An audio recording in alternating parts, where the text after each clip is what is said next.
శ్రీ గురుభ్యో నమ. శ్రీమాత్రే నమ. మా భక్తి టీవీని ప్రోత్సహిస్తున్నటువంటి మా ప్రేక్షకులందరికీ ధన్యవాదాలు తెలియజేస్తూ 9 మార్చి 2025 నుంచి 15 మార్చి 2025 వరకు గల కాలానికి రాశి ఫలితాలు ఏ విధంగా ఉన్నాయి, అలాగే రాసులలో గ్రహాల యొక్క స్థితులు ఎలా ఉన్నాయి, దృష్టులు ఎలా ఉన్నాయి అనే ముఖ్యమైన అంశాలతో ఇప్పుడు ప్రారంభించుకుందాము. గ్రహ స్థితులు: వృషభ రాశిలో గురువుగారు, మిథున రాశిలో చంద్ర కుజులు, అలాగే కన్యలో కేతువు, శని రవిలు, కుంభరాశిలో రాహు శుక్ర బుధ ఈ 3 గ్రహాలు మీనరాశిలో సంచరిస్తూ ఉండగా వారాంతానికి వెళ్ళేటప్పటికీ రవి గారి యొక్క గమనము శుక్ర రాహు బుధులతో కలిసి మీనరాశిలో సంచారం చేస్తున్నది. ఇక చంద్రుని యొక్క గమనము కుజుని నుంచి కేతువు దగ్గరికి వచ్చున్నది, అంటే కన్యారాశిలోకి వచ్చున్నది. గ్రహస్థితులు ఈ విధంగా ఉంటూ ఉండగా గ్రహ సమ్మేళనాల యొక్క ముఖ్యాంశాలు ఏమిటి అంటే చంద్ర కుజుల కలయిక చంద్రమంగళ యోగాన్ని సూచిస్తూ ఉంటుంది. అయితే ఇది జన్మజాతకంలో ఉన్నవారికి మాత్రమే ఇక్కడ కూడా అప్లై అవుతుంది. జన్మజాతకంలో ఈ యోగము లేని వారికి అది మామూలుగానే ఉంటుంది తప్ప చాలా అద్భుతమైన యోగం అనేది చెప్పడానికి రాదు.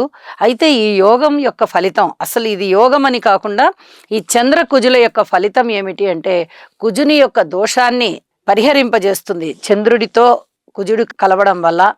అలాగే మాతృమూర్తి గారి మీద ఇది ఎక్కువగా ప్రభావాన్ని చూపిస్తూ ఉంటుంది. మాతృమూర్తి అంటే విపరీతమైన ప్రేమ పెరగడం కానీ, లేకపోతే కొంచెం క్రోధం పెరగడం కానీ జరిగే అవకాశాలు ఉన్నాయి అని చెప్పి తెలియజేస్తూ ఉన్నాను.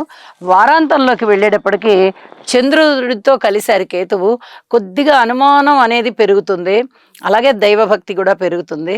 ఇది కొంచెం మన అధీనంలో ఉంచుకోవాలి ఈ ఆలోచనలని. దైవభక్తి పెరగడం అనేది మంచిదే, కానీ ఇక ఇతరత్ర ఆలోచనలు ఏదైనా అనుమానం పడ్డాలన్నా, ఒక మనిషిని నమ్మకుండా ఉండాలన్నా అవన్నీ మన అధీనంలో ఉండవలసిన ఆలోచనలు అని చెప్పి తెలియజేస్తున్నాను. ఇందుకు గాను యోగా చేయడం అనేది చాలా చాలా మంచిది. అలాగే శని రవిల కలయిక మెడికల్ పరంగా చాలా బాగుంటుంది. రక్తానికి సంబంధించి చిన్నపాటి ఇబ్బందులు ఉండేటటువంటి అవకాశాలు ఉన్నాయి.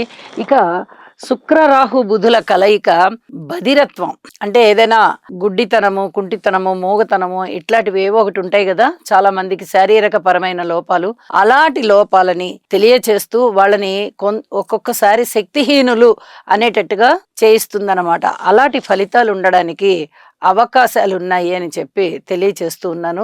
ఇక దృష్టుల యొక్క ఫలితాన్ని తీసుకున్నట్టయితే కుజుని యొక్క దృష్టి కేతువు మీద పడుతోంది. అలాగే వారాంతంలోకి వెళ్ళేటప్పటికి కుజుని యొక్క దృష్టి చంద్రకేతువుల మీద. రాహు శుక్ర బుధుల యొక్క స్థితి ఈ యొక్క శారీరక పరమైనటువంటి లోపాలని తెలియజేస్తూ ఉంటుంది. తద్వారా మనుషులలో శక్తి సామర్థ్యాలు తగ్గేటట్టుగా చేస్తూ ఉంటుంది. ఇక చంద్రునితో కలిసినటువంటి కేతువు గారి పైన కుజుని యొక్క 4వ దృష్టి ఉంది వారాంతానికి వెళ్ళేటప్పటికి. అలాగే గురువుగారి యొక్క 5వ దృష్టి కూడా కేతువు మీద వారాంతానికి వెళ్ళేటప్పటికి చంద్రకేతువుల మీద పడుతూ ఉన్న కారణం చేత విపరీతమైనటువంటి దైవభక్తి పెరగడము, ఏదైనా తన మనసుకి నమ్మినటువంటి ఆలోచన ఏదైతే ఉన్నదో వాటినే వాళ్ళు స్థిరంగా పెట్టుకోవడము జరుగుతూ ఉంటుంది. అయితే ఈ విషయంలో యోగా చేయండి, అనేక రకాలుగా మీకు మానసికమైన స్థైర్యం ఏర్పడి మన ఆలోచనలు రైటా తప్ప అనేది కూడా మీరు నిర్ణయించుకోగలుగుతారు. ఇలాంటి పరిస్థితి ఉంటూ ఉంటుంది అని చెప్పి తెలియచేస్తూ ఉన్నాను. ఇక మిగతా దృష్టులు గురువుగారి యొక్క 7వ దృష్టి కానీ 9వ దృష్టి కానీ కేవలం రాసుల మీదే పడుతున్నాయి. శని గారి యొక్క 3య దృష్టి కానీ 7వ దృష్టి కానీ 10వ దృష్టి కానీ కూడా కేవలం రాసుల మీదే పడుతూ ఉన్న కారణంగా ఆ రాసులలో నేను చెప్పేటప్పుడు ఆ ఫలితాలు తెలియజెప్తాను అని చెప్పి తెలియజేస్తూ ఉన్నాను. ఇక రాసుల్లోకి వెళ్దాము. కర్కాటక రాశి. కర్కాటక రాశి వారికి ఈ వారం రోజుల కాలము గ్రహస్థితులను పరిశీలిస్తూ ఉన్నట్లయితే 3 గ్రహాల యొక్క ఉన్నతి చాలా బాగుంది అని చెప్పి తెలియజెప్పడం జరుగుతోంది. 3య స్థానంలో కేతువు బాగున్నారు, అలాగే 9వ స్థానంలో శుక్రాచార్యుల వారు బాగున్నారు, ఏకాదశంలో గురువుగారు బాగున్నారు. అవడానికి 3 గ్రహాలే అయినప్పటికీ ఇక్కడ 3యము చాలా చాలా బలంగా ఉన్నది. అలాగే లాభస్థానం కూడా చాలా బలంగా ఉన్నది. అసలు ఈ 2 గ్రహాల వల్లనే చాలా వరకు బాగుంటుంది. అయితే 9వ స్థానంలోని శుక్రాచార్యుల వారి వల్ల బాగుంటుంది అని చెప్తాను, కానీ ఇక్కడ రాహుగ్రస్త శుక్రుడు అవుతున్నారు కాబట్టి అంత ఫుల్ ప్లెడ్జ్లో ఫలితాలను ఇస్తారా అంటే ఇవ్వకపోవచ్చు. కానీ అద్భుతమైనటువంటి ఫలితాలు ఇక్కడ గురువుగారి వల్ల, కేతు వల్ల మటుకు చాలా చక్కగా సంప్రాప్తం అవుతున్నాయి అని చెప్పి తెలియజెప్పడం జరుగుతోంది. ముఖ్యంగా అన్నదమ్ముల సహాయ సహకారాలు చాలా చాలా మెండుగా ఉంటాయి. తోడబుట్టిన వాళ్ళ యొక్క సహాయ సహకారాలతో ఏ పనినైనా విజయవంతం చేసుకోవడానికి ఎవరికైనా కానీ చాలా ఉత్సాహంగా ఉంటుంది.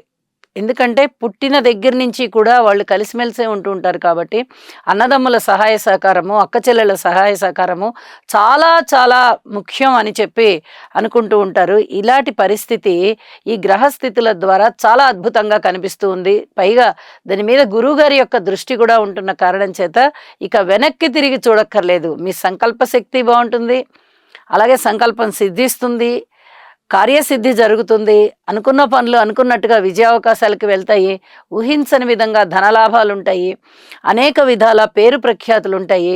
ఉన్నత విద్య చదివేటటువంటి విద్యార్థులకి చాలా అనుకూలమైన కాలం అని చెప్పి తెలియచెప్పడం జరుగుతోంది. అలాగే వివాహాది శుభకార్యాల విషయంలో కూడా మీరు ప్రథమ పాత్ర పోషిస్తారు. ఇక భార్యాభర్తల అన్యోన్యత విషయం కూడా చాలా బాగుంది.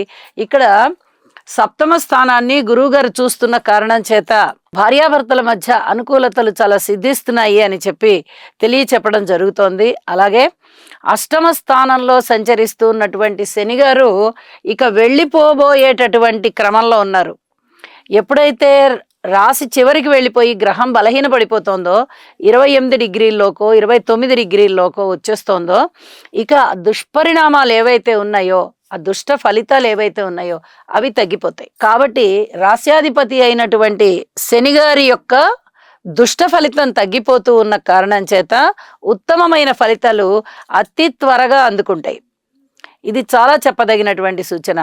అలాగే విలువైనటువంటి వస్తువులు కొనుగోలు చేసుకోవడం కానీ, డాక్యుమెంట్స్ని సిద్ధం చేసుకోవడం కానీ, లేదా భద్రపరచుకోవడం కానీ, ఇక ఏవైనా ఆదాయానికి సంబంధించి ఇంకా కొంచెం ఆదాయం పెరగాలి అనుకొని మీరు ఏవైనా వేరే ప్రయత్నాలు చేస్తున్నారనుకోండి పార్ట్ టైం జాబ్స్ కోసం, అవి మీకు చక్కగా సిద్ధిస్తాయి. ఇది చాలా చెప్పదగినటువంటి సూచన. అలాగే పితృవర్గ రీత్యా ఏర్పడేటటువంటి మీకు రావాల్సినటువంటి ఆస్తులు ఏవైతే ఉన్నాయో అవి కూడా సజావుగా రావడానికి అవకాశాలు ఉన్నాయని చెప్పి తెలియచేస్తూ ఉన్నాను. ఇక వారాంతంలోకి వెళ్ళేటప్పటికీ కర్కాటక రాశి వారికి బుధుని యొక్క స్థితి నవమ స్థానంలోకి వెళ్ళింది, పెద్దగా ప్రయోజనం ఏమీ లేదు. చంద్రుని స్థితి తృతీయ స్థానంలోకి వచ్చింది, అద్భుతమైన ప్రయోజనాలు ఉంటాయి. మానసికమైన బలం ఎక్కువగా ఉంటుంది. ఇది చాలా చెప్పదగినటువంటి సూచన. ఏ కార్యం మొదలు పెట్టాలి అనుకున్నా, ఏ ప్రయత్నం మొదలు పెట్టాలి అనుకున్నా ముందర మనకి ఆత్మస్థైర్యం కావాలి. ఒక కాన్ఫిడెన్స్తో చేయాలి. ఏ పని చేసినా కూడా నేను ఈ పని ప్రారంభిస్తున్నాను, ఇందులో నాకు విజయం చేకూరాలి అనేటటువంటి ఉత్తమోత్తమైనటువంటి నిర్ణయంతో వాళ్ళు ముందరికి వెళ్ళాలి. ఈ పని అవుతుందో అవదో, చేయడం అయితే చేస్తున్నాము, ఇది అయితే దైవాధీనం, అవ్వకపోతే పోయినట్టు, ఇలాగా మనము చేసే పని మీద మనకే కమాండింగ్ లేని విధంగా ఉన్నట్టయితే మనము చేయబోయే పని కూడా అంతే బలహీనంగా ఉంటుంది. కాబట్టి బలం అనేది చాలా ప్రధానం. దాన్నే సంకల్ప సిద్ధి అంటాం. ఆ మనో సంకల్పాన్ని మీరు చాలా దృఢంగా పెట్టుకుంటే మీ సంకల్పం సిద్ధిస్తుంది. ఇది చెప్పదగినటువంటి సూచన. ఇది అన్ని అంశాలకి వర్తించుకొని ఉత్సాహంతో ముందరికి వెళ్ళవలసిందిగా సూచన చేస్తూ ఉన్నాను. ఇష్టదేవతారాధన చేయండి, మరింతగా బాగుంటుంది మీకు. శుభం.